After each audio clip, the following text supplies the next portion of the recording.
Welcome to Anthologic, the TV anthology podcast. I am your host, Mark.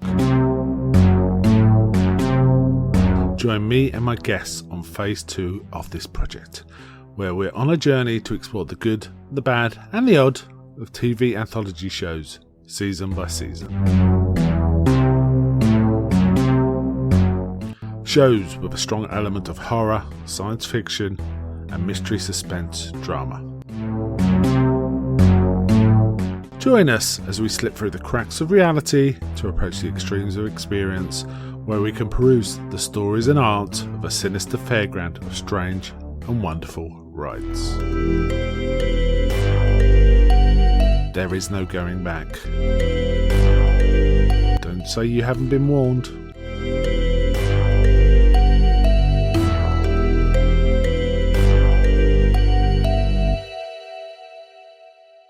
Welcome to this episode of Anthologic with your hosts Mark, Scott and Stephen, and I feel qualified to call you guys hosts for this phase 2. I hope you're happy with that. We'll take anything you throw at us. Take the responsibility. Mate, yeah. Happily, yeah. It's all your fault as well, right? It's our blame. Yeah, share the blame. Right, so we're moving off about our deep love for Inside Number 9, and we're going to be talking about what is probably the single most famous anthology TV show of all time, and we are covering the Twilight Zone. And this is the old school, the proper, real Twilight Zone from the late 50s. We're covering season 1, episodes 1 to 6. Right, just a very high level view. You guys watched the Twilight Zone before, or what's your relationship with the Twilight Zone? Yeah, it used to be on, the old Friday nights on BBC. It was either the Outer Limits or the Twilight Zone back in the late 70s, early 80s. And, I watched most of them when they were on. A few of these episodes I was familiar with that we've seen today, particularly the first one. If I'm being honest, I'm probably more familiar with Outer Limits than the Twilight Zone. So it's nice to go into this. Yeah, the one on Friday night you mentioned was the Outer Limits. Was it just the Outer Limits on the Friday night? Well, that's the one. The Twilight Zone was much more sporadic. Yeah, British telly. But I've seen a few, mate, and totally enjoyed the 6 that I watched today. So, yeah, Stephen, what about you? Yeah, I mean, I've seen probably most of the episodes over the years, but not that it matters. I haven't seen them in sequence. So there's certain episodes I've seen multiple times, and other ones I might have seen once or twice, and that's not down to the quality of them, just availability of them cropping up. Certainly need to recognise that this is, although not the father of anthology shows in the normal sense, but certainly with regards to this, where there's a spooky suspense, paranormal, whatever you might want to say, in that sense, and with there being a twist, this is the granddaddy really of them all. There was plenty of other things that came before that were anthologies, but not in this style, and there's so many that did follow on from this that this has to be recognised for that influence even up to now. And it's the Twilight Zone has entered the vernacular as far as when people talk about things that are weird or spooky. So it's same as calling a vacuum cleaner a Hoover. They hum the music and everything. Right? Yeah. So we're people are familiar and I think that that's not to distract away from the fact that although the episodes up and down, there's some that are better than others. There's absolutely some serious quality good episodes that need to be spoken about, which is what we're here for. And not every, as I say, not every episode is of equal strength, but they all have something to say. And I think it's also the fact that it's not just a bit of spook or whatever. They do often try to have a bit of commentary without it being always slammed down your throat, the social commentary or the moral. Still, there's that bit in there to hopefully give people a steer, which I think was carried on with things like Star Trek and stuff, where there was some commentary in a softer way like that as far as the storylines. So no, this is absolutely the granddaddy, and needs to be recognised for the start of it for many other that it influenced. Indeed, it was. It's produced. It's constantly referenced in popular culture when anthology stuff comes up. Let me give you a bit of my background. I had seen very few Twilight Zone episodes before I started the Anthologic podcast. It was a big hole in my sort of education, really. Outer Limits, yes, I'd watched all the episodes multiple times. However, Twilight Zone was kind of. I'd only tell you what. I think I only really knew two episodes. The one with Burgess Meredith, "Time Enough at Last," with Yeah. the little man who loves reading and never given any peace. Yeah. And there's also another one called "To Serve Man." Now, the reason I watched that is because it's referenced in Futurama. There's a scene where Bender is trying to be a chef and he's wearing an apron that says "To Serve Man" on the front. And Excellent. that led me to watch the episode. And I think I got it free on a disc on a newspaper. Sometimes you get odd things free. You used to get odd DVDs free with newspapers, right? And there was one with that episode on, which is why I got to watching it. However, I have watched all of season one through once at least, but I haven't watched any more than that. So I'm Ooh. kind of for season one. I've watched everything else. I haven't. So that is quite interesting, Mm. right? That's something. Right, so these six. So where is everybody? Is episode one? This was written by Rod. I mean, all six are written by Rod Serling. In fact, looking through there's so much of this series is Rod Serling, Rod Serling, Rod Serling in terms of the writing. This aired on Friday, the 2nd of October, 1959 on CBS. So it was on a Friday night. And the six episodes we're talking about aired weekly from that point. I'm not going to sort of belabor that and go for each date, but it just ran for those 6 weeks. Sorry, it ran for 30 weeks in the end, but for these six episodes, it was weekly. Right. This episode it was also made a fair time before the rest because Rod Serling needed to get sponsors. And indeed, there is a cut. I've got a brilliant Blu-ray set that's got loads of extras, and there is a cut of this episode where it's got an extra 10 minutes or so of Rod Serling trying to sell it to people, doing the hard sell to various sponsors, which was successful. Obviously, because it got sponsored. So this was like it had two purposes. It served as a pilot, and it also served as a way of getting sponsorship. And there was different cuts of it. The original cut for the sponsorship had a different narrator, and apparently they had trouble finding a narrator. They didn't know what to do, and they were trying all sorts. And at one point, they were talking about Orson Welles, but Orson Wow. Welles wanted way too much money, Of course way he too would. much money. So Yeah, Rod Serling, believe it or not, was like, "Why don't I give it a go?" kind of thing, yeah, which is hard to believe now, It's isn't so it? iconic, isn't it? When you think about Rod Serling, he's totally associated with anything to do with the Twilight Zone. They go Yeah, hand in hand, don't they? It's amazing. yeah. Yeah. Sorry, yeah. Stephen, you were. I was just going to say, yeah, they were looking at offering. It was after the first season, I think, series that they were looking at getting Orson Welles in, but as you say, he didn't want to have enough money. But they were struggling originally to find somebody, like you said, to do the narration. And Rod Serling certainly now is iconic with doing it. His delivery to camera and his upper lip that seems to froze and then doesn't move. And Yeah. whenever I'm doing an imitation of him, I just like do that stiff upper lip and imagine a plate.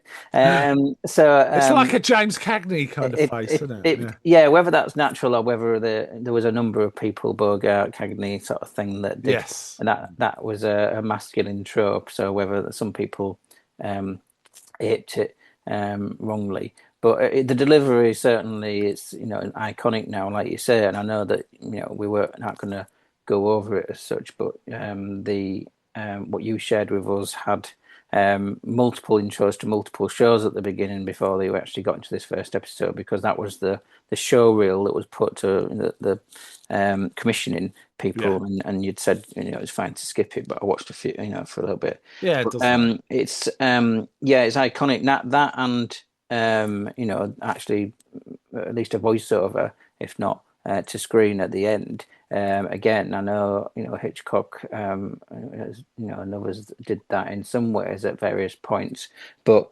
I don't think necessarily that in the same way.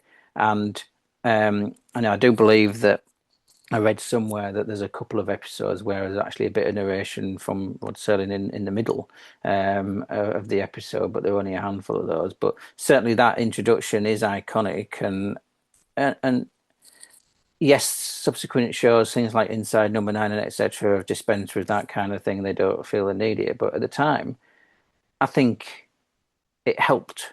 I think audiences not being familiar with this kind of thing, I think they needed that lead in and perhaps a lead out, because it was a different world. I mean, the audiences had not really seen anything like this before, so there was a need for the intro, and it might seem a bit hammy to some people now, but the I think it's interesting every time to see how they're doing that intro, to be perfectly honest. So it's good that we've got it, and that Rod Serling did give it a go, and now became iconic as he did.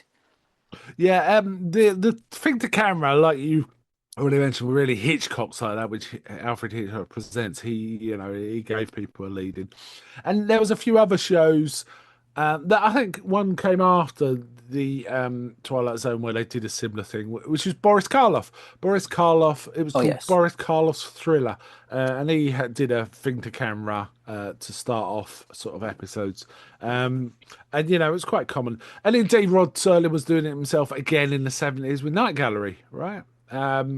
So it was, it was a thing with anthology Yeah, I shows mean, for a Rod while. Serling did do some anthology shows before, as part of a different setup. It wasn't this kind of stuff, but he did do some stuff before. I'm not sure whether how much of that was doing an introduction, but I think that helped him feel like he could volunteer. Certainly, I would say. Yeah.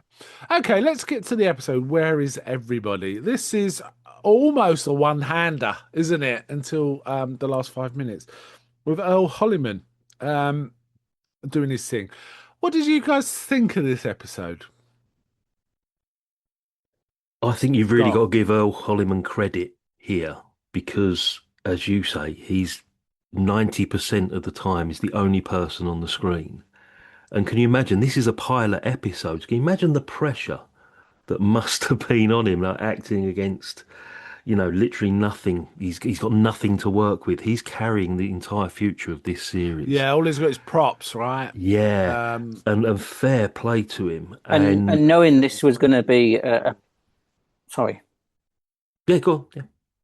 I was going to say, no, it's going to be like used to sign and sell the show, just not just to audiences, but to executives, because it obviously being the pilot, that was what was shopped around. It was, massive amounts of pressure for everybody involved, but particularly that one individual on screen. And if I understand correctly, he was ill at the time, having some kind of fever, which might have helped the appearance of him being distressed, The but nervous sweat. yeah, probably didn't help him actually feel he could, maybe, comfortably engage with it. But yeah, as I understand, he was ill at the time with some kind of fever, if I remember correctly from what I've read. yeah. I like Earl Holliman. I kind of know him from a show with Angie Dickinson, like Police woman. Woman. He was in Police Woman. Yeah. He was very good at that. I always liked him as an actor. He reminds me of Mickey Dolenz a little. Does look a He's bit, yeah. an older version of Mickey, an older man. Mm. And also, I don't know why, he gives me a kind of Elvis vibe as well.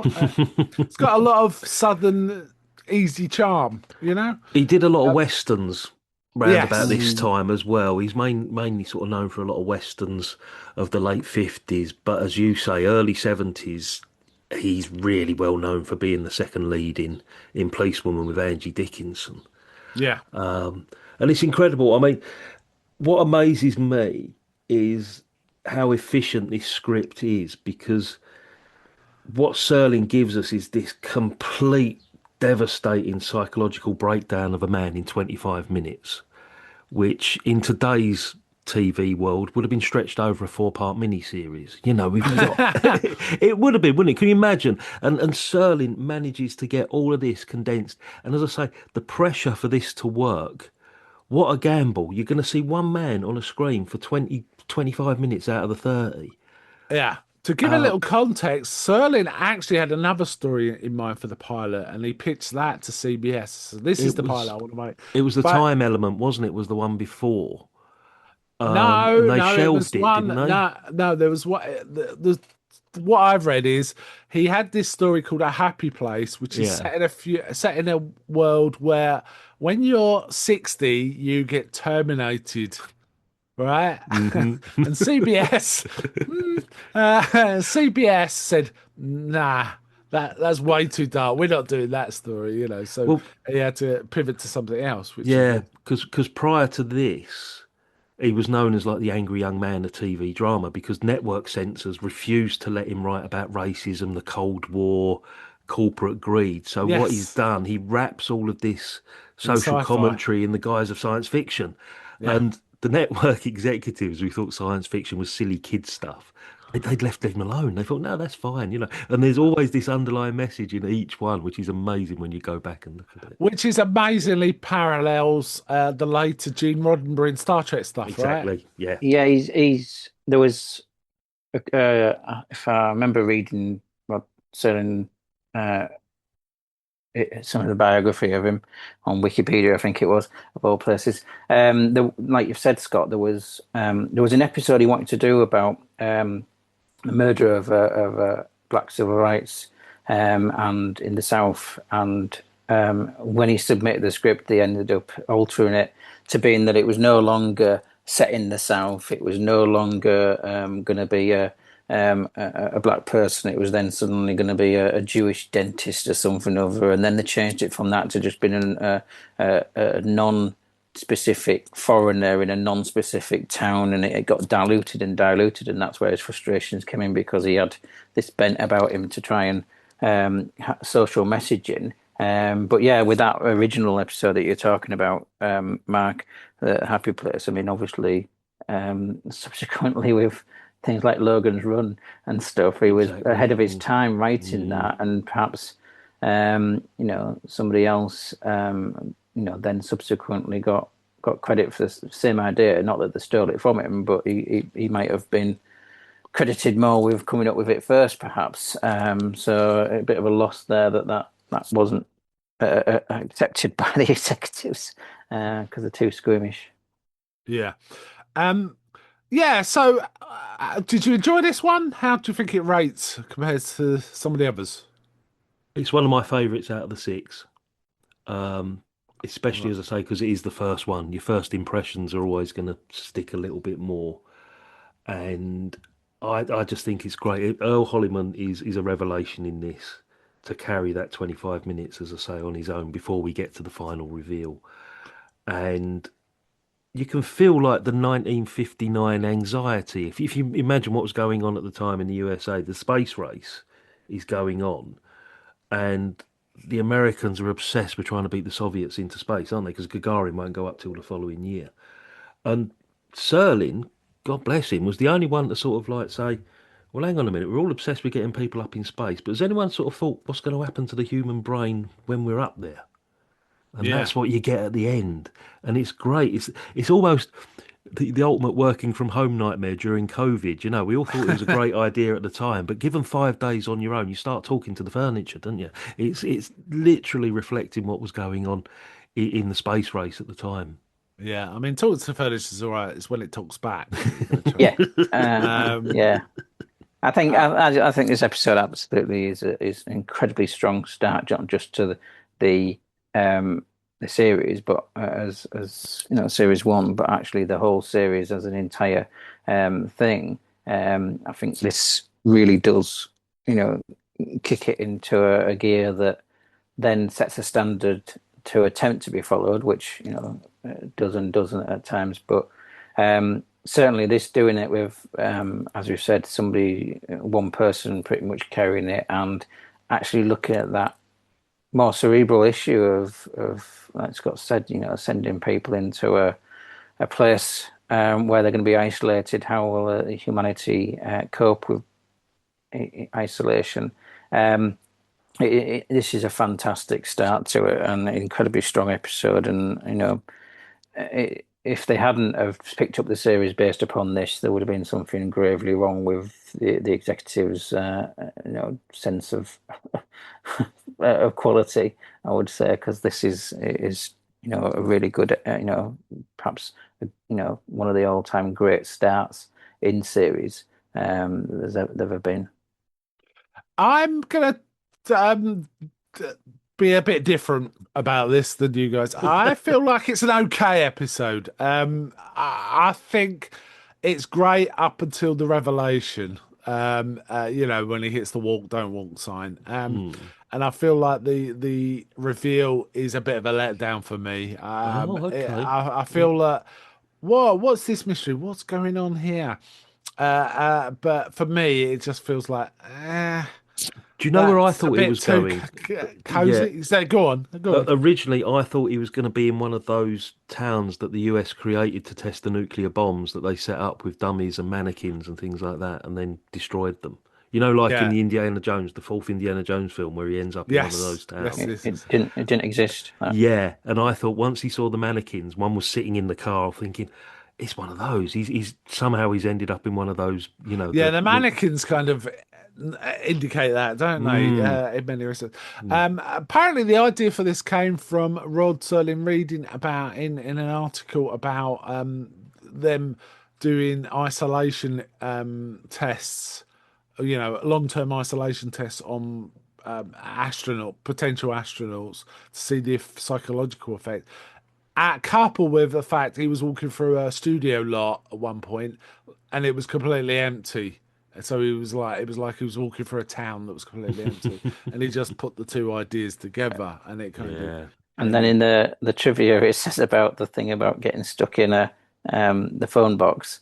Oh That yes, actually happened to him at an airport. He was panicking, being late for his plane, and attempted to quickly get out of the phone box and forgot that they slide rather than push, and had to be helped out because he just completely, had gone completely out of his head just how to do this seemingly Simple standard thing.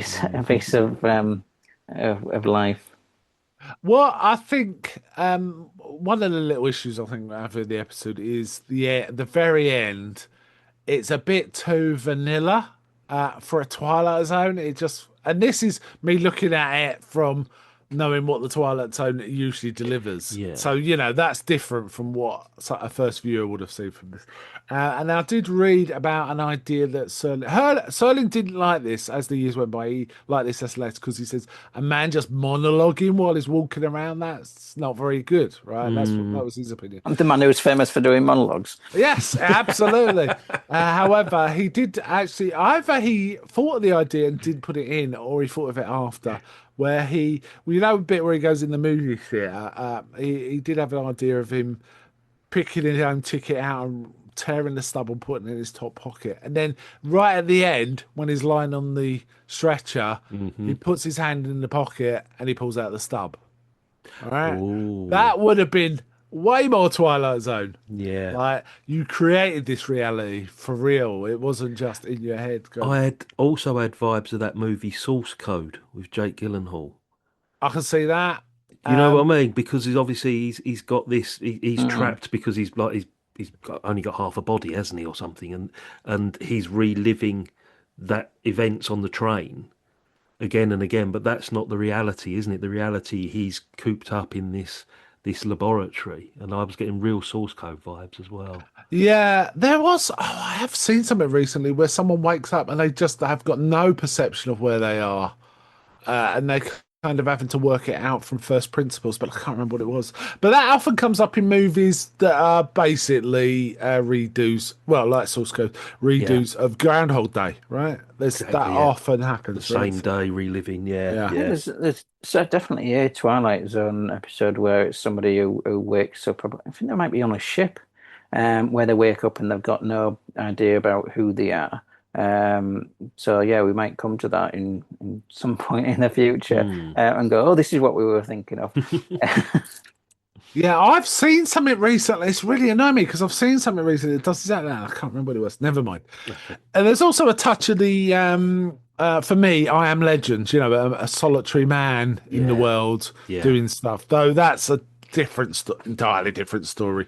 This is a man who appears in this town, doesn't remember how he got there. He starts remembering, he goes, oh, I'm an American, and things like that. Even though the iconography is all American, 5 cents is written on the wall and this, that, and the other. Yeah. Yeah. Can I just point out, sorry, I'm just hoping Stephen recognised that set. Yes, from Back to the Future, amongst other things, yes. Because like you said, using that backlot, that's a brilliant directorial move, Mark, because it looks like the ideal American town.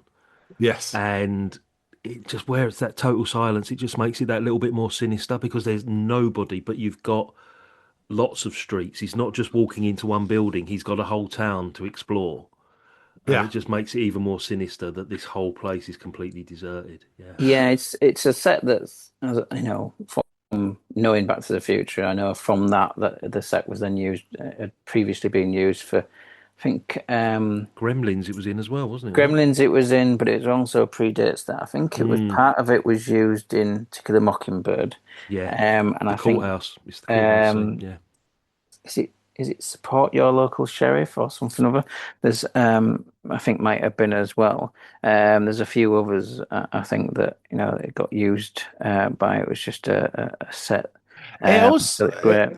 It also, and this is a much more obscure film. It reminds me of a film I saw with William Shatner called The Intruder, from '62, same year as Killer Mockingbird, where he's basically a racist who stirs up trouble wherever he goes. Yes, and I think I saw it in that.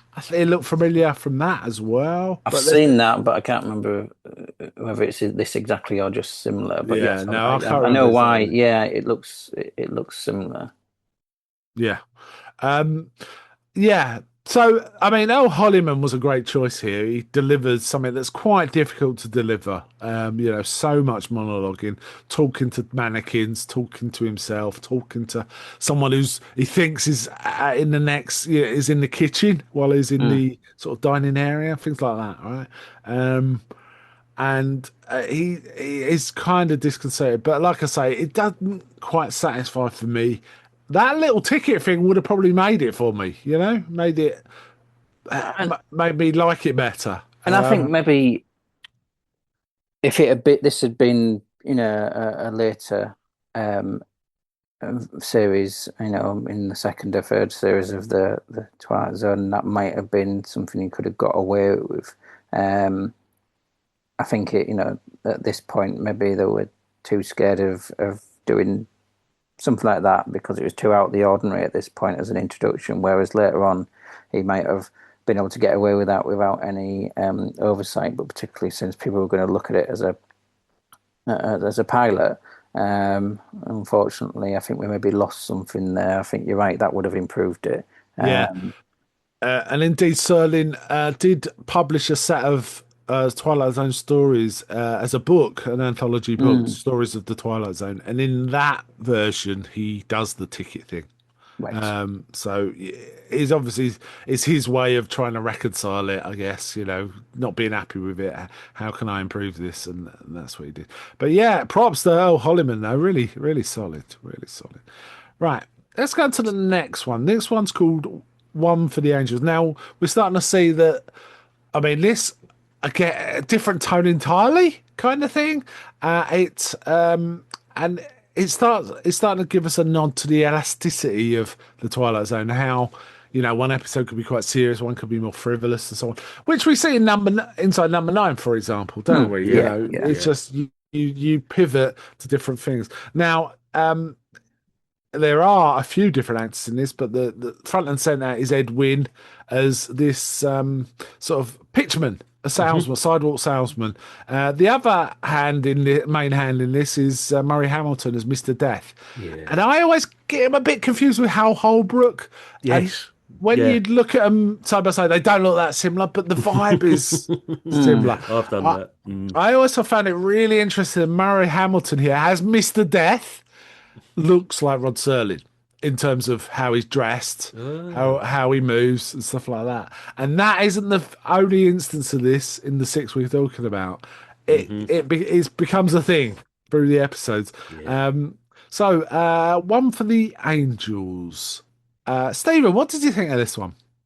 As you say, a completely different tone in a sense, even though it's, about death, and in part about child death. It does feel of a lighter tone than the previous episode, because it's approached more whimsically and comedically, I think, which probably is because of the dark subject matters of potentially a child dying.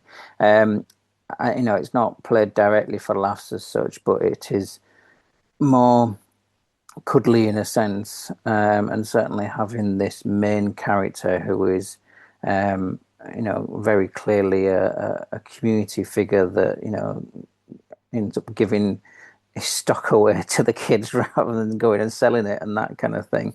But then the meat of it with regards to the being bargaining with the devil. I'm surprised at this point in time with regards to American culture that that was acceptable on essentially primetime television, given the religious attitudes, but obviously got away with it for some reason.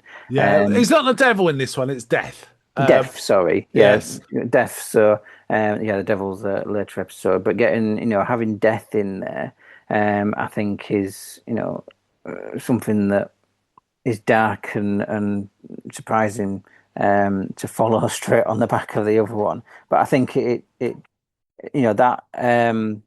the having the bargaining, and the layers of bargaining, because obviously bargaining to actually not be taken in order that you could achieve the great pitch, as it were, as it's called, and then actually doing so in order to trick death, and then having to realize the error of that, what it causes, I think is a great thing, of taking you down the path of, yes, you might think you're winning, but ultimately speaking, you're potentially setting up a greater fail, and that as a moral to the episode, I think is good, and I think the acting in it is absolutely fine. They do, show that there's some real engagement with as the characters, particularly, as you say, the main character. So I think this is a good follow up to show that variation between that they're going to do as a series. It's not going to be all sort of more sci-fi in the way that the first episode was. So it's a good follow up, and entertaining to watch. Unlike the first episode, I'm not sure whether it could have been stretched into a film or a 7-part series, but this certainly does well with the amount of time it's on screen. yeah. Scott, what's your thoughts? I think it's great. There's a massive bait and switch here, isn't it? Serling is saying this show can be absolutely anything. We've given you that pure psychological horror in the first one, but this one's more of a warm hug almost. And the absolute key to this is not Keenan Wynn, that's his son, isn't it? It's Ed Wynn. His Yeah. son's Keenan Wynn, who was in Doctor Strangelove and Point Blank. But Ed Wynn is known for Mary Poppins mainly, and the voice of the Mad Hatter in the Alice in Wonderland Disney cartoon. And he was a pure sort of slapstick vaudeville comedian up to Yeah, this point. a nice comedy presence. Yeah. Really. Yeah. And I think it's brilliant the way that they use him. I read somewhere that Serling's original pitch was that Lou was going to be pitching to save his own life, not the child's. Yeah. But he realised that the audience weren't going to root for a guy saving his own skin, so they added the little girl at some point. Yeah. which is a genius change. It is, and it works because it really sets well. up this character, likes children, so he's a really likable character. Yeah. In fact, there's no one unlikable in this whole episode, right? Even Mr. Death is a reasonably nice person, Mr. Death comes across as an IRS auditor. And he's got a bit of compassion, and and I think he's fascinated by the Wing character because I don't think he's come across somebody so sort of childlike and caring and sort of accepting, and he's sort of baffled by him. And it's nice to see that this sort of take on what death is going to be like is some massive bureaucratic sort of function where everything is filed away neatly and everything is done in triplicate, and very much like a matter of life and death where everything is all filed away. And it's a lovely little take on death that you don't see. He doesn't turn up on a pale white horse with a pitchfork. He turns up in a suit like a businessman, which is even more scary, I think. With a notebook, writing notes, watching, and stuff like that. Yeah, it's a great performance from Murray Hamilton. I absolutely love Murray Hamilton. Yeah. My take on this one is, I really like this episode. This is a really solid, fun episode. I like how detailed it is in a way that it just feels authentic as much as any fantasy. In that, for example, Mr. Death explains the rules. He says, we can make exception. One, are you on the verge of inventing something really fantastic? Two, have you got any dependent? And he also says, we can't do this for people who are going to die from accidents. It's not part of the rules. But if you're going to die peacefully, we can sort of come and talk to you beforehand, so it's to let you know, so you get an opportunity to get your affairs in order, all this sort of stuff. I really like that element of it. Essentially, watching this, I was thinking, this is a light drama version of the Seventh Seal, isn't it? It's instead of playing chess with death to allow a young couple to escape, this is him sort of trying to keep death from getting a little girl. Right? It's really absurd, but it's beautifully absurd the way he stalls him with like a cheap wind-up toy. And ties and explaining. He goes, this cotton, this is flown in by individual birds. All this old rubbish. And he's mesmerised by it, and that's the funny thing about it. And that's the only point you see Death not totally composed. He's like listening to the pitch, sweating because he's like, I've got to have this kind of thing. And it's it's quite absurd, but, it's fun. The little girl is very sweet as well. Dana Dinaway is that actress, Maggie Polanski. And it's a very 50s and early 60s and 40s as well thing of someone lying in bed suffering, but you don't know what of. You don't know what's wrong with them. And if they hit a certain time, they're going to be all okay again. It's one of those. I've seen that. You see it over and over in 30s, 40s, and 50s films. So they use that convention. Like, if she makes it to midnight, she'll be all right. But we know that because Mr. Death has said that to him. Yeah, I'm getting her at midnight, right? I think it's a weirdly uplifting ending as well because I don't think Lou actually cheats Death. At the end, he just earns his respect, doesn't he? No. And they walk away together as equals almost, rather than a captive. Yeah, and it's a great ending, superb. And a pitch for the angels, which is what he said. That was the rules, wasn't it? He says, once I've made the perfect pitch, then I'll be ready. And he says, when are you going to do it? He goes, I'm never pitching again. Got ya. What was it? He's trying to stall it because he says to him, what haven't you done? He says, I haven't skydived or I haven't been to Australia or something. Been up in a helicopter. Yeah, that was it. Yeah. And he said, no, we're not things like that. He said, dance with the African tribe. That was it, the Zulu tribe. Yeah, I have to get there and learn the dance. And then he also gets further affirmation at the end. He says, you're taking me, aren't you? Yeah, he goes, up there, heaven. That's like, yes, you made it. Very sweet one. So very uplifting. It's not a depressing ending considering what we've just been watching for the last 25 minutes. It's not depressing at all. No, like I say, it's almost like a light comedy version of Seventh Seal. And I don't find Seventh Seal depressing, frankly. I find it quite an uplifting ending, but it's way darker than this. Oh, God, absolutely. But let's get to the next. Sorry, just going to say this like you said about the childlike element of the character, and the tie-ins to other things. I mean, there's Disney things in there as long as with other toys, and certainly I think we'll have all have noticed the robot from Forbidden Planet was one of the toys. Yeah, with an eye stuck on it to Yeah, make it look different. to make it look different. But the way in which he seemingly is more at home, sat on the step talking to the kids than he is actually. Although he's got the gift for the gab with adults.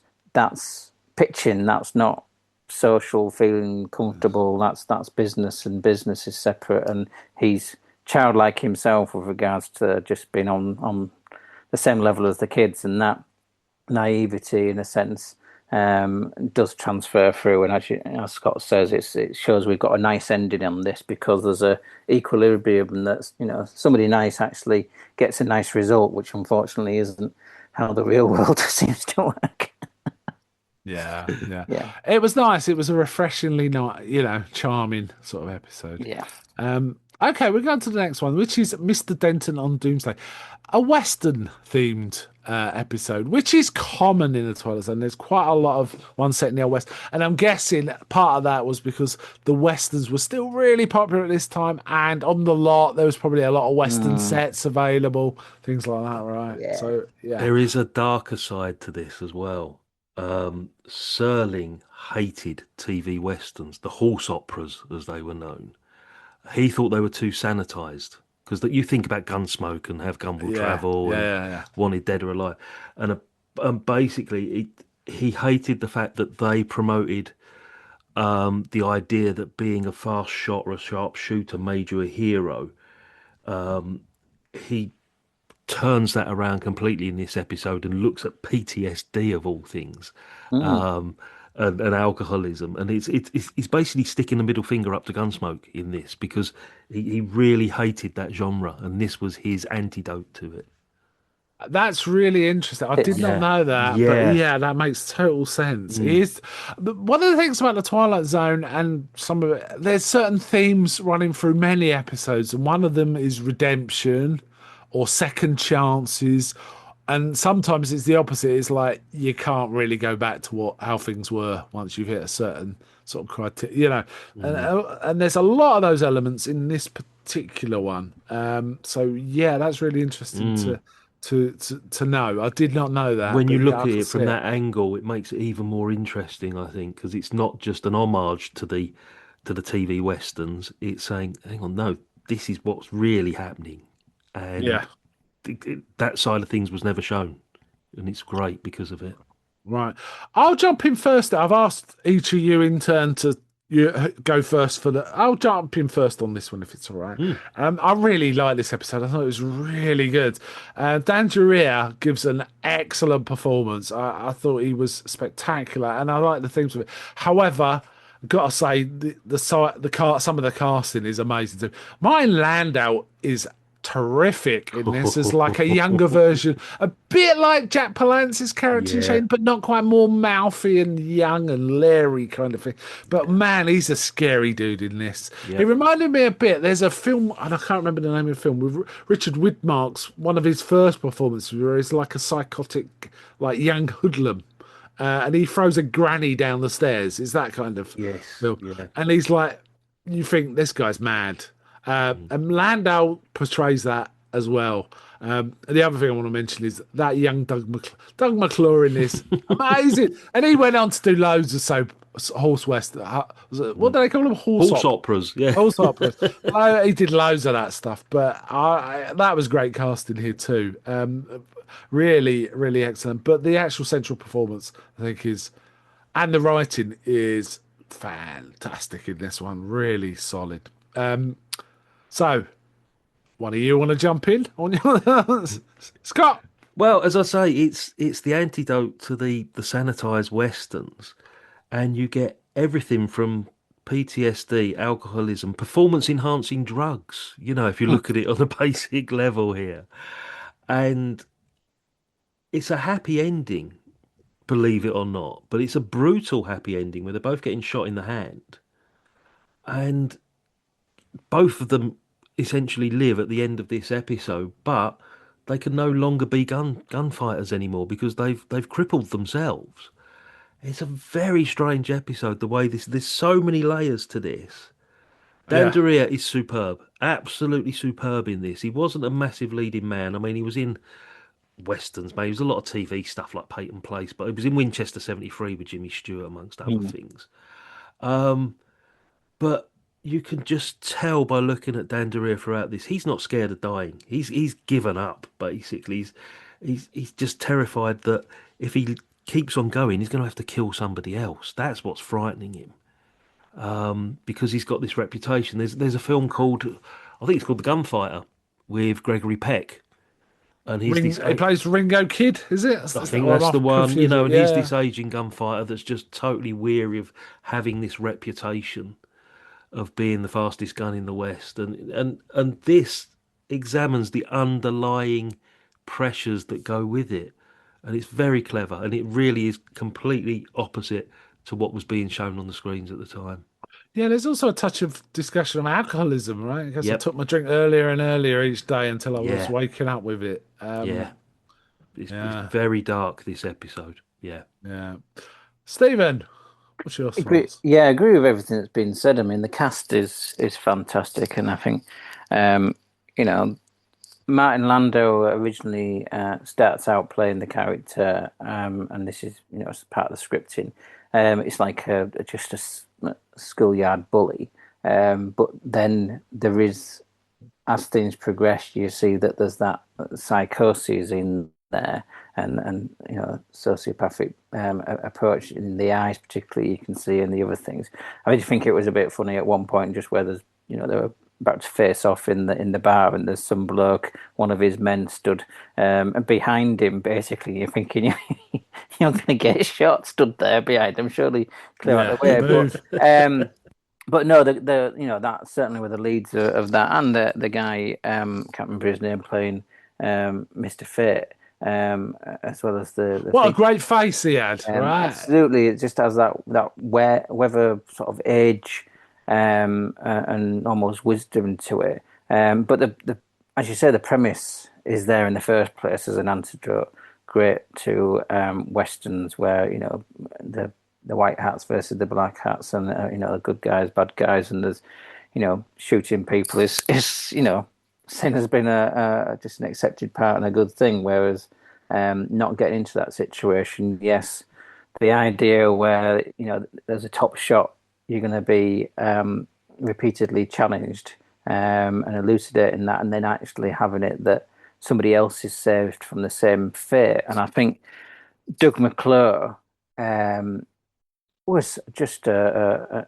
a very lucky or very inspired choice to play almost a younger version of him. You could have, there's Weirdly, he physically looked quite a bit like Dan Torre, didn't he? yeah, visually there's a lot of similarity. I mean, particularly you see Doug McClure in later years, as see how when he got to the same age, there's even more similarity. But yeah, I think that the way it progresses, and as Scott said, it covers a number of the issues, and whether the alcoholism is to deal with this not being a target for or whether it's just not being able to hold the pressure.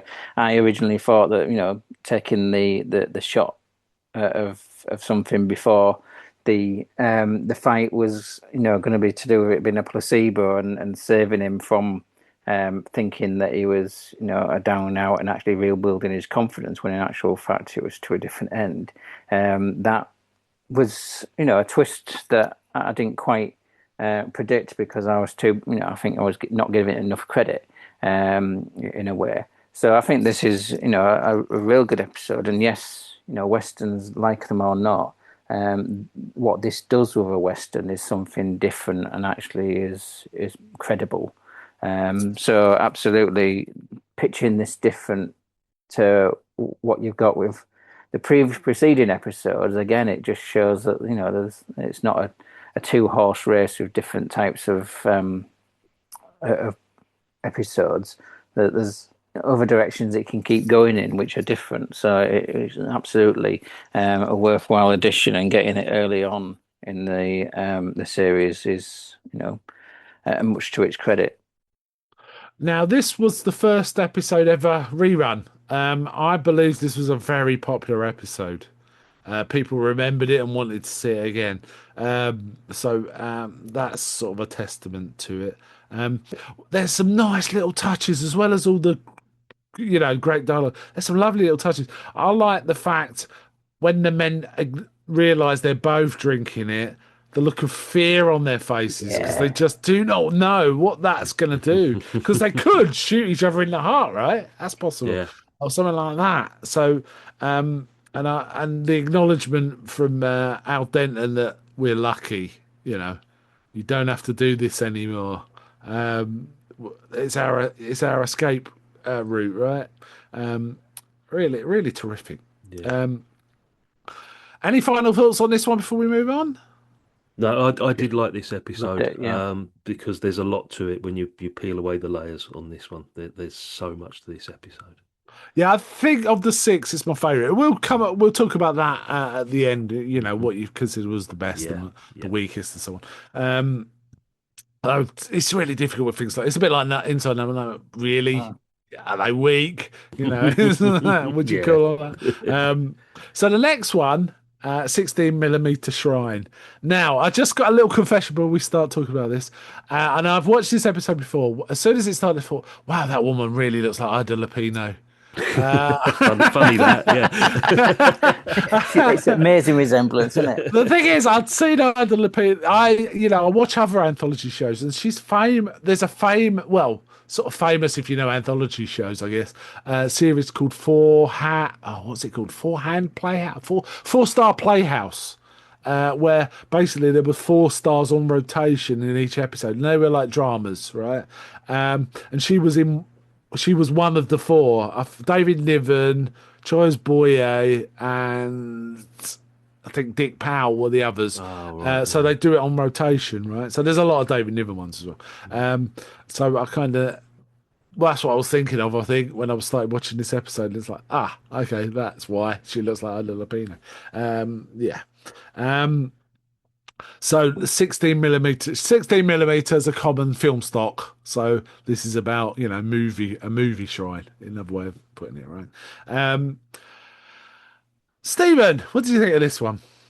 Well, well disposed towards it because I think Ida Lupino is very iconic in a number of ways. I mean, she was a good actress, but she also really pioneered with directing. And in fact, if I remember reading correctly, she did as one of the singular instances where she's directed and appeared in Twilight Zone episodes. But she and being British originally as well, so we'll credit her that. But she obviously knows this world as far as the movie world and starlets and having to progress from no longer being the chosen flavor of the month and being a fading star.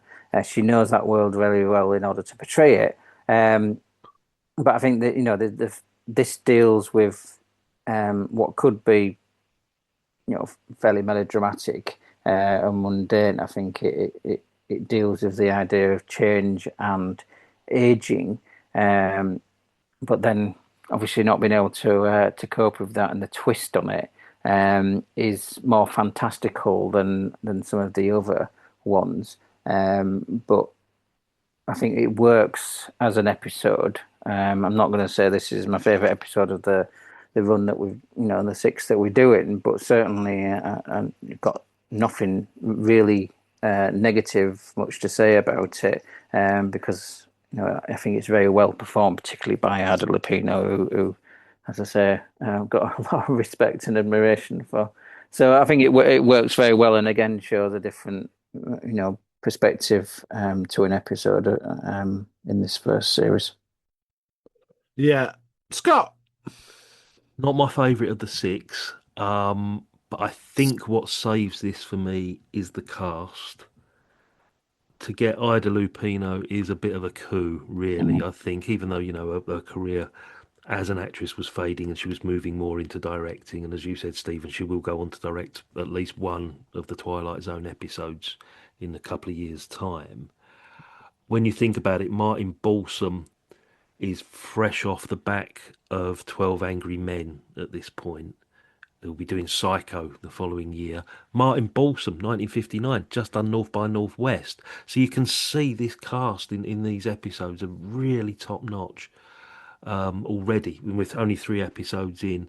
It's easy to make comparisons with this to Sunset Boulevard, about the fading movie star.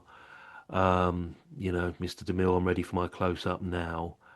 I enjoyed it, but I don't think it was one of my favourites. It didn't really grip me as much, this one. I wondered all the way through where it was going, and where it did go was completely Twilight Zone, at the Mm. Yeah. end.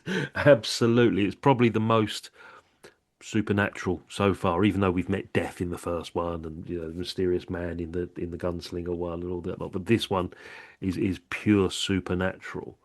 Um yeah, it's okay. Not my favourite, but I enjoyed seeing some famous faces in this one. Yeah, I really like this one. But before I go on, I just want to mention, North by Northwest. Martin Landau was also in North by Northwest, right? Exactly 1959, Yeah, same year. Yeah. yeah, yeah. It didn't occur to me.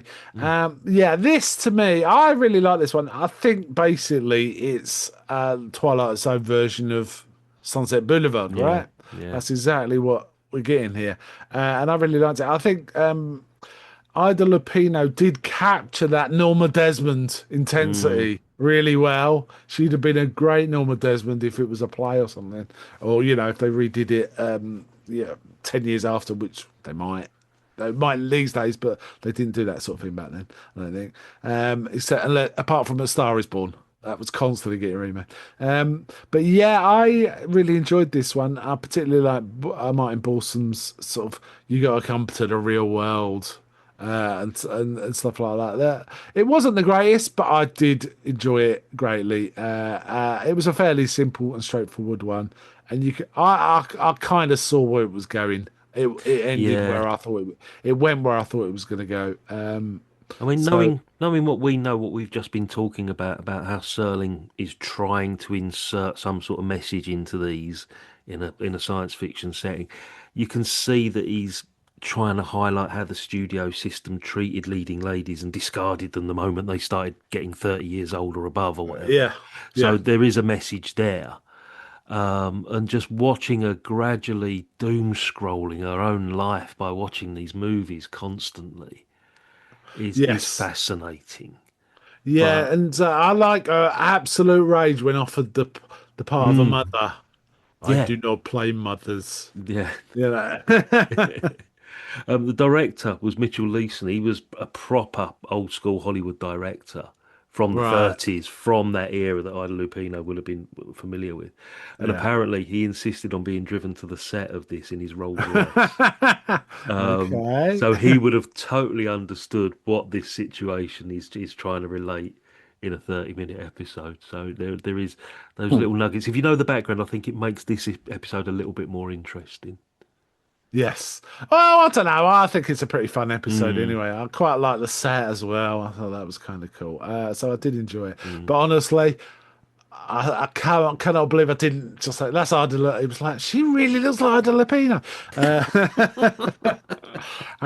Yes. Okay. So, At least when you've watched certain films, you can tell when there's people like Peter Sellers playing multiple parts. I can. I can. Yes. Actually, you mentioned in the pilot episode about how it would have been good if the ticket stub was left in his pocket. It Yeah. almost happens here with the handkerchief at the end. Yes. Well, yeah. Does But we don't need that, do we? We no. know that she's got into the screen. She goes That's into the screen, but the handkerchief is still there on the floor. I thought the handkerchief was going to come out of the screen. If they had had the special effects to have done that and it dropped out of the screen into the room, that would have been yeah. brilliant. But Yeah. they didn't do that. Yeah. Right. So next episode is Walking Distance. This is really one about you can't go back home. One of those, though you can go back home in this. Having said that, it starts with a chap very stressed out who's parks his car up, and it says he's like a vice president of an ad agency and super stressed and he's fed up with all the problems he keeps hitting, and he realizes he's within walking distance of where he grew up. So yeah, an interesting premise. Uh, Scott, what do you think of this one? This one I remember from seeing at least two or three times, I think, before. This one's quite famous, actually, this episode. This one gets mentioned as one of the classics of not only the Twilight Zone, but of TV drama in general. Gig Young is superb. I think he plays the part like a man almost having a heart attack throughout the whole film. Hmm. Um, and it's sort of reflecting in real life. He was an alcoholic, and he was only about mid 40s. Oh, I didn't know that. He definitely Yeah, played it with high tension all the way yeah. through, didn't he? He was Yeah. he was struggling with real life alcoholism, and he's got this real haggard, deeply tragic sort of authenticity to his performance. And I think he's actually younger than the guy playing his father, as we've seen in many things before in this. The score, which you may not notice, but when you do, you realise it's Bernard Herrmann. For God's sake, it's incredible some of the stuff that you find when you dig into these episodes. And I do like this one. This to me is a typical Twilight Zone episode because it's got all the elements of the fantastical, and yes, there is a bit of a moral at the end of it. And I just love this episode. I think the performances are superb. Um, the confusion, the realization, the natural progression of this story as he goes through, from the garage where he's left his car and it is walking distance to the town. And you can see little clues as he goes in because the cars are that little bit older. There's people walking in slightly older clothing. And he doesn't realise it at first, because he goes into the ice cream soda place, and it's still only a dime. But then you see the difference in that when he goes back to 1959 and all the jukeboxes are playing and the kids are there and it's a lot more active. Yeah. There's a lot of nice little touches like that. What It's made me laugh is the soda jerk didn't say a word when he was saying it used to be a dime and old man, what's yeah, it?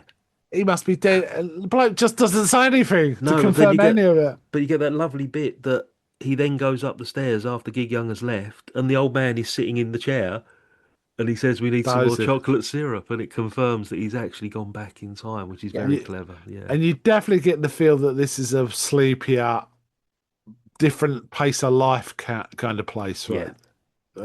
So yeah. yeah. Um, so you enjoyed this one, I did. This one yeah, is possibly my favourite, but we'll talk about this at the end, as we say. Yeah, yeah.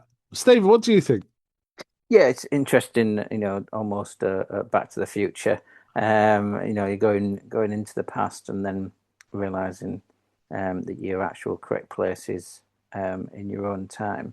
That investigation of your idealized youth is, and certainly how you should reevaluate your current life rather than appreciate where you are and what you've got. But reconnecting with that to perhaps making a happier modern person.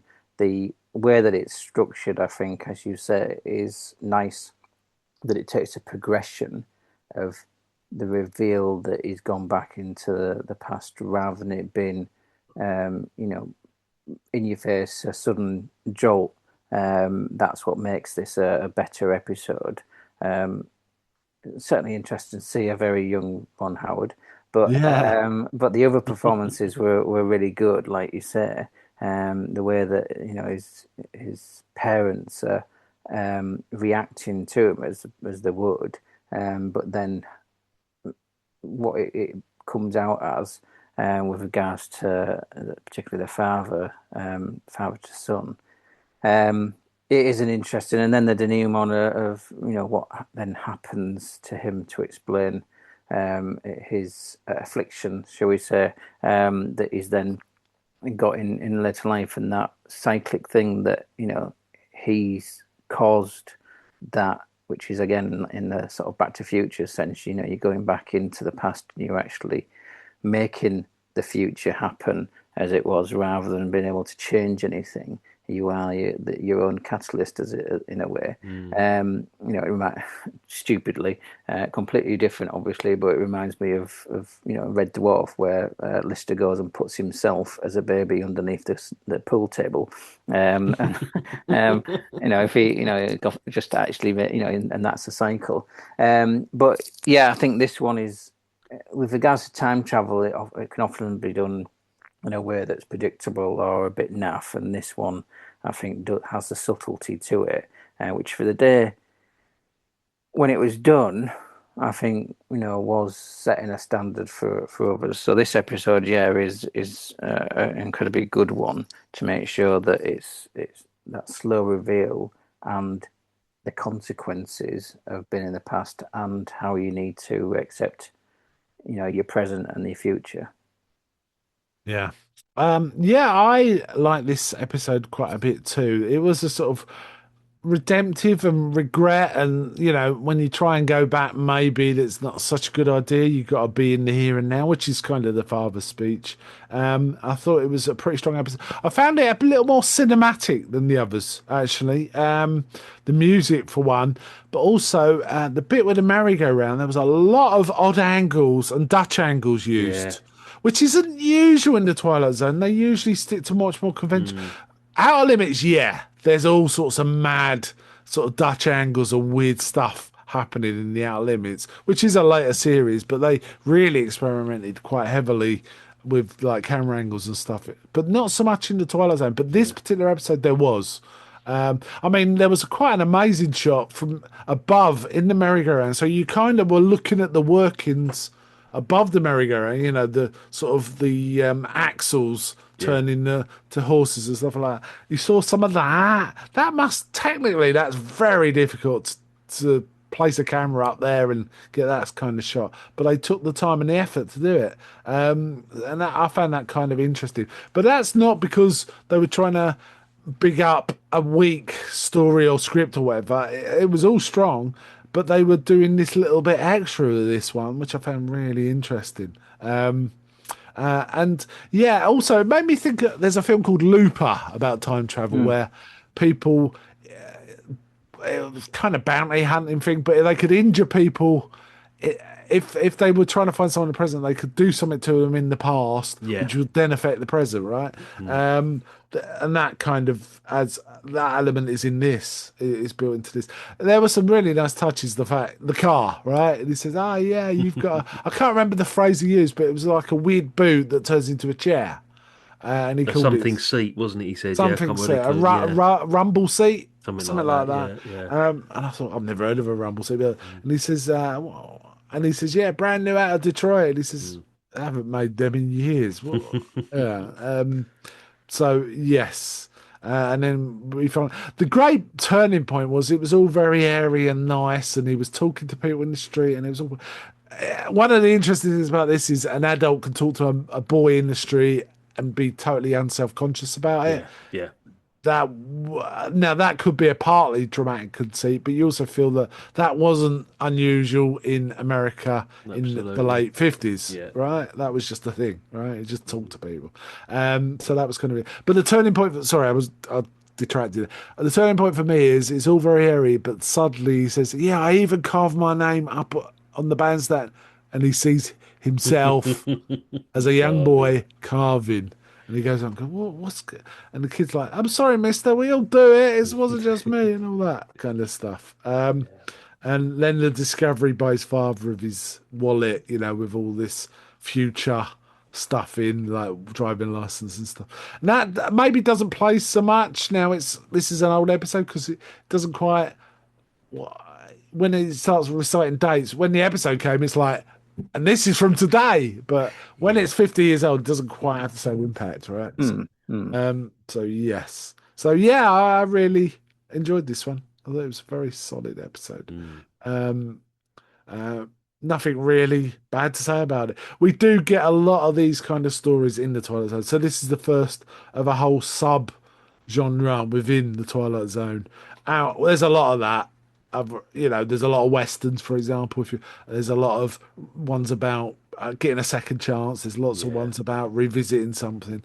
They're kind of they're kind of I mean what a really famous one Serling wrote was in the Night Gallery called "They're Tearing Down Tim Riley's Bar," which has a going back and sort of seeing the effect of something, getting a second chance, as it were. So yeah, so Serling, that was a preoccupation with him. He liked revisiting that kind of stuff. So yeah. Right, let's get on to the last of our six escape clause. Now, um, shall I start on this one? This I really enjoyed this. A lighter one, same kind of tone as One for the Angels and similar characterization. We have David Wayne here, who I don't know, but I really liked. Oh, I know him from What do you Dallas. know? Dallas. Oh, okay. He's Digger Barnes in the very first series in Dallas Oh, before right. Keenan Wynn took over. How about that? It's all connected. It's all connected. I really liked him. He was like an American version of Michael Gough, a young Michael Gough, actually, Yeah. in terms of how he looked, right? But he was a bit of a shit heel. It's Oh, like, he's totally like unlikable in this all the way yeah, he's through. like Yeah. his wife's like it's slagging off his wife. You and him calls the doctor a quack and saying you and him are whispering about me. What's going? He's a total hypochondriac. Thinks he's ill.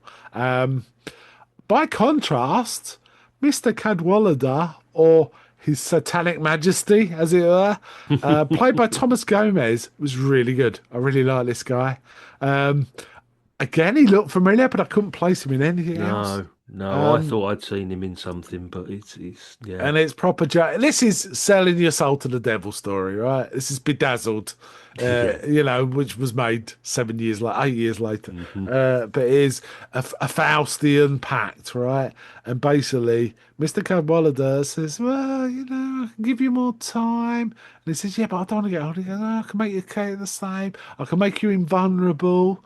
And old Walter B. Decker is the character's like, thinks he plugs all the possible there's always making a deal with the devil, there's always something goes wrong, doesn't it? You've got to be very specific, and they kind of address that. And then suddenly he realizes, yeah, it's true. He tries his hand on a radiator, doesn't get burnt, suffers no ill effects, throws himself in front of a train and starts claiming off insurance companies. All sorts, right? Yeah, really fun one. Really quite enjoyed it. I particularly like Thomas Gomez as Mr. Cadwallader, who relishes his name, doesn't he? He goes, Cadwallader, what a great. I looked it up. I think it means something like it's almost like a warlord or a battle chief or something like that. Because It's he Well, says, Welsh. Wales, doesn't isn't he? it? Yeah. It's Yeah, Welsh. He says, I'm using this at the moment. I'm quite liking it, he says. Yes. Yeah. And I love his turn of phrase. And Rod Serling really excels here, right? And so he goes, oh, it's a mere peccadillo. It's a tiny little thing. Talking about his soul. It's a And great version of the devil. It's a real fun it's version of the really devil, fun. isn't it? It's Yeah. really, really Yeah. good. And yeah, the thing is, I like the fact that it wasn't like B. Decker didn't have to be dumb here.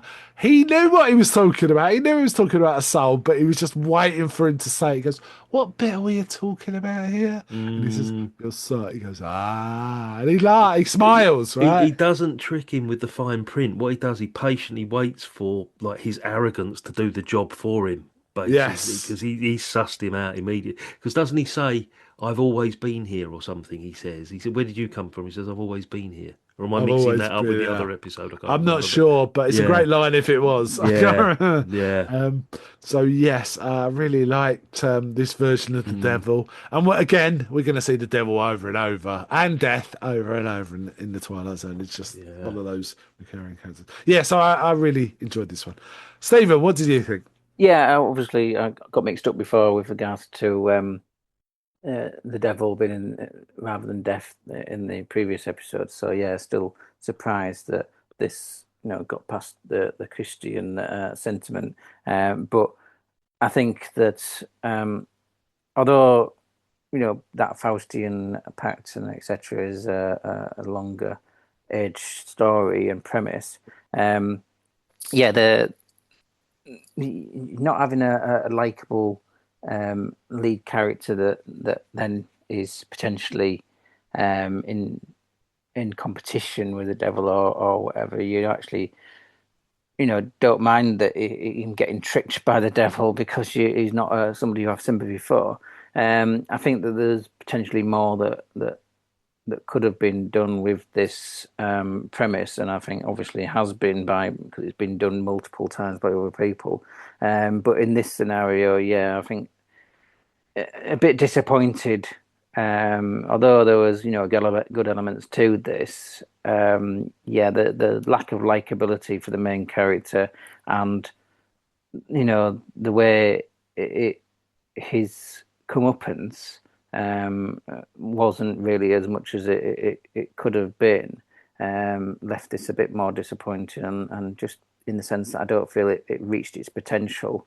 Coming from some other series or some other writers, I might have been more forgiving, but yeah, I think there was more that was possible with this within the premise. But yes, I did, enjoyed parts of it, but it wasn't, I'm not damning it completely. Just I don't think it's as good as some of the other episodes that we've been talking about. Okay, Scott, what did you think?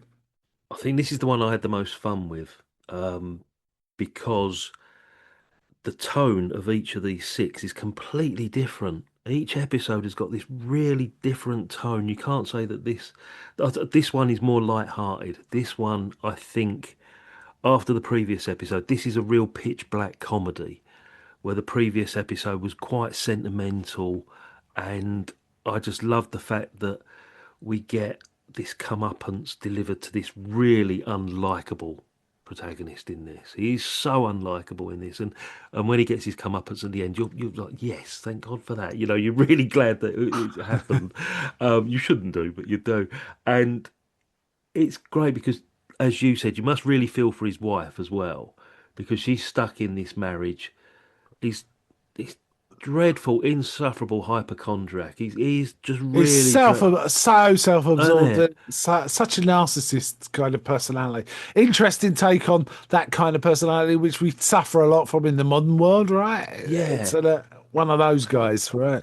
Yeah, But right. Yeah, there's no need to say, insult him. but, then- but going from this like really insufferable hypochondriac, he then becomes this adrenaline junkie. He becomes a completely different person, Mm.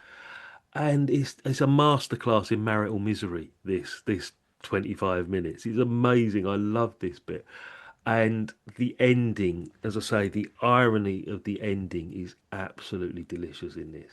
Trading his soul for like freedom and being invulnerable, and the reward is this life sentence in a concrete box with bars.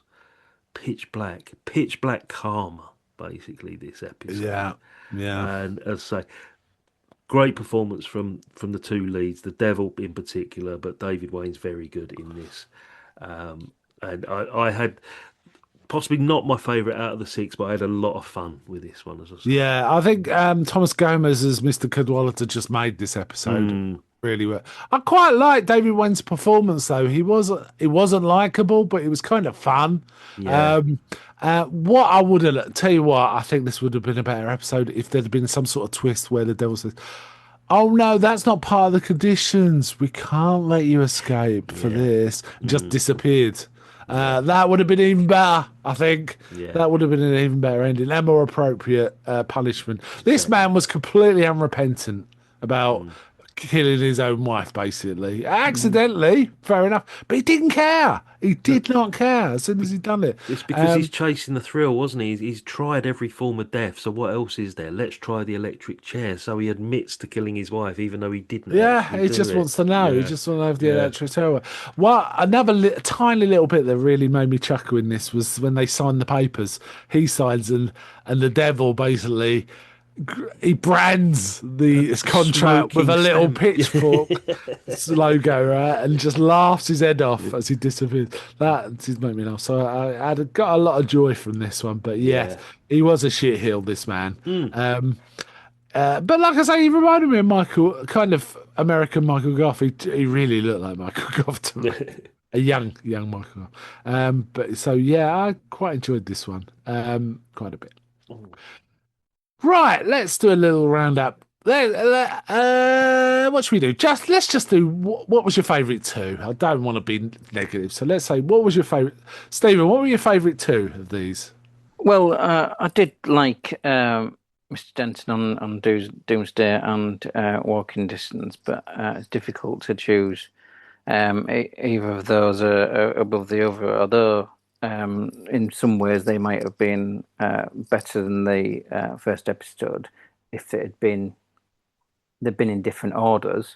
I just still think that the first episode being the first episode and setting itself out and what it was trying to achieve and what it did achieve, and what the pressure upon it to do so, I think does still put that in a special place. But then as a second one, yeah, I mean, I think that the commentary in Mr. Denton on Doomsday perhaps lifts above Walking Distance just ever so slightly.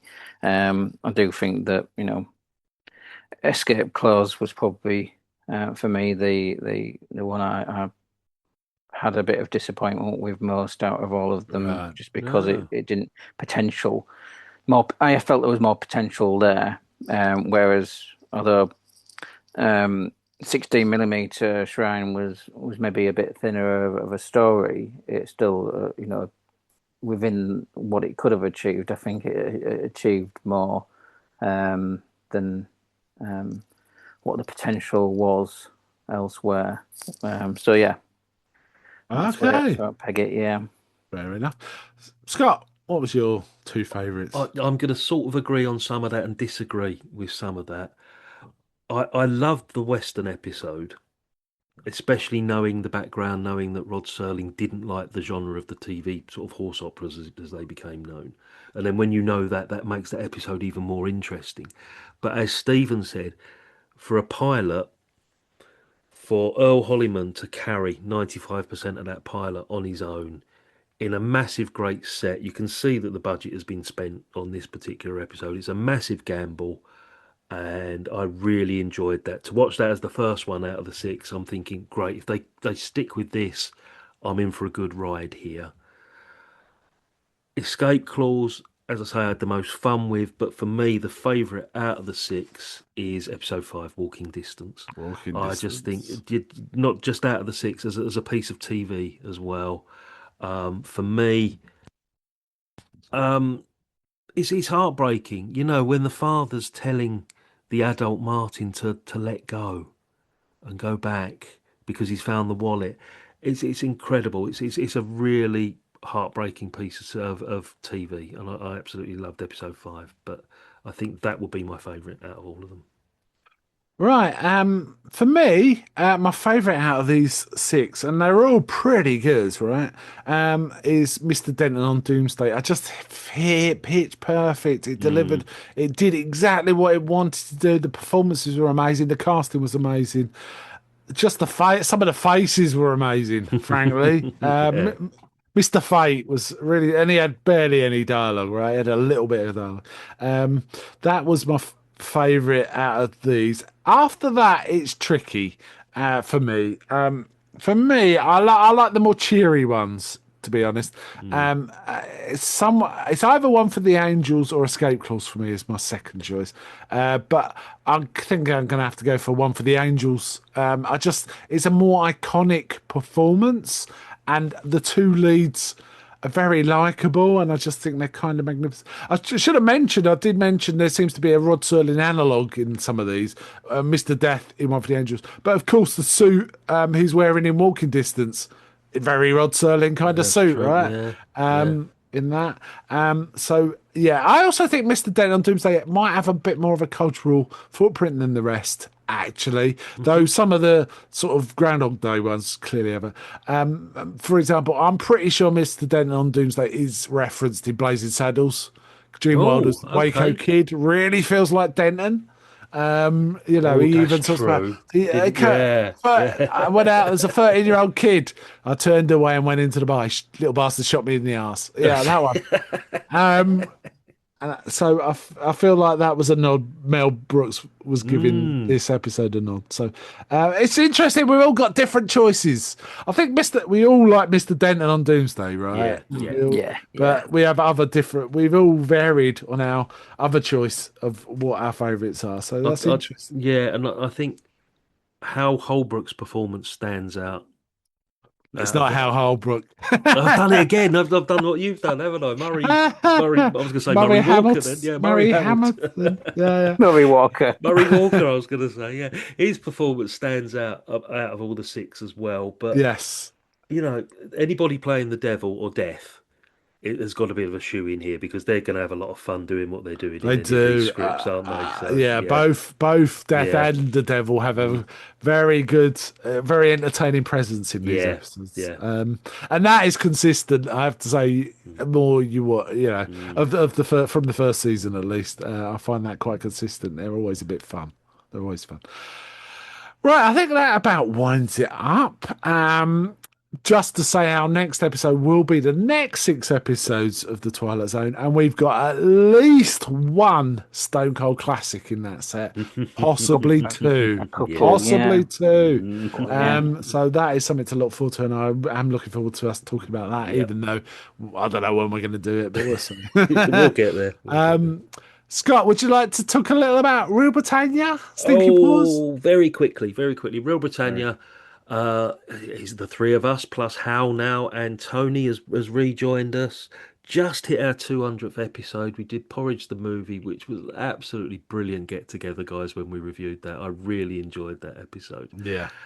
We've got 200 more to go. We don't know how long this is going to go on for, but classic British movies from all ages. That comes out pretty much every fortnight, and then monthly, the sister one that started it all off was the Stinking Paws podcast. It's more Hollywood than British stuff. We tend to do the American movies. Sort of gravitate towards the Easy Rider Raging Bull period of like the late 70s and through the 80s stuff there. We've got an episode recorded today on Copland with Stallone and De Niro. We've got Death Trap coming out with Michael Caine and Christopher Reeve. But the latest episode that went out a few weeks ago was Waking Fright, which you listened to, Mark, and apparently you enjoyed. I really enjoyed it. Oh, you've made me buy the latest Blu-ray and the book. So I've already blown 20 odd quid on Waking Fright. I apologise. I'm sorry. I don't mind. Okay, so I think that winds up. Want to say your goodbyes, guys, and then I'll lead us out. Thank you, Mark. Thanks for having us. See you soon. Yep, thanks very much. Enjoyed this and look forward to the next one. Yeah, it's great to have you on, guys. I really appreciate it. But before we go, may I ask, is anybody out there?